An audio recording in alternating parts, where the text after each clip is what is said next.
Assalamualaikum warahmatullahi wabarakatuh. Sebelumnya disebutkan bahwa kenapa mereka itu tidak beriman kepada Allah. Salah satunya mereka mengembalikan keimanan itu kepada Allah. Katanya, ini kehendak Allah. Saya tidak beriman itu karena kehendak Allah. Kan ini pernyataan yang sangat mengolok-olok ya. Padahal Allah sudah mengutus para utusannya. Walaqad ba'atsna fi kulli ummatin rasulan an ibudullaha wajtanibut tagut. Dan Allah telah mengutus kepada setiap umat itu utusan. Yang utusan itu dia mengajak untuk menyembah Allah dan menjauhi togut. Apa itu togut?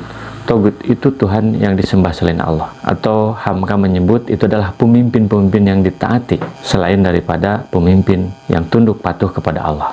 Atau orang yang zalim, orang yang melampaui batas aturan-aturan yang ditentukan oleh Allah. Itu togut. Itu adalah yang disampaikan oleh para utusan Allah untuk setiap umat, sejak Nabi Nuh sebagai utusan pertama sampai Nabi Muhammad sekarang. Dan Nabi Muhammad sudah mewariskan kepada para ulama tentang ajaran Islam ini, sehingga para ulama yang mengikuti Allah dan Rasulnya itulah sebenarnya para tugas Allah yang ada hari ini. Mereka mengajak untuk bertauhid dan menjauhi togut atau Tuhan selain Allah. Faminhum man hadallahu wa minhum man haqqat alaihi dolalah. Dan di antara mereka ada yang mendapat petunjuk, tapi ada juga yang telah pasti mendapat kesesatan.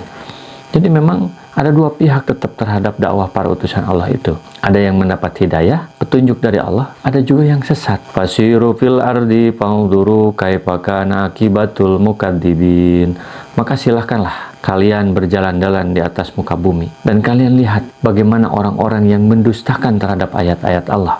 Akibatnya seperti apa? Kalau ketika konteks ayat ini turun, maka di Jazirah Arab itu kan banyak peninggalan-peninggalan umat dahulu yang telah musnah. Kalau hari ini kita bisa melihat pelajaran orang-orang yang kemudian disiksa oleh Allah, dihancurkan oleh Allah karena mereka tidak taat tunduk kepada ayat-ayat Allah. Harusnya menjadi pelajaran bahwa setiap apa yang dilakukan itu ada konsekuensinya. Kalau tidak beriman kepada Allah, maka dia akan mendapatkan siksa dari Allah, baik di dunia maupun di akhirat. Intahris ala hudahum, jika kamu sangat sungguh-sungguh ingin bahwa orang yang didakwah itu mendapat petunjuk, fa innallaha la yahdi may yudillu, maka sungguhnya Allah tidak akan memberi hidayah, petunjuk kepada orang yang Allah sesatkan. Wa ma lahu min nasirin, dan mereka yang Allah sesatkan itu tidak akan mendapat penolong dari siksa Allah di akhirat nanti. Jadi, orang mendapat petunjuk atau tidak, itu pilihannya sekali lagi ada pada orangnya itu sendiri. Karena Allah sudah memberikan modal akal, hati, dan juga panca indera. Sehingga dia bisa berpikir, kata Allah, ini jalan yang benar, ini jalan yang salah. Silahkan pilih dan terima konsekuensinya. Jadi jangan menyalahkan Allah. Kalau kemudian tidak beriman, karena kamu sudah diberi pilihan. Allah sudah menurunkan utusan-utusannya kepada manusia. Sehingga ketika nanti mendapat siksa dari Allah, kamu tidak akan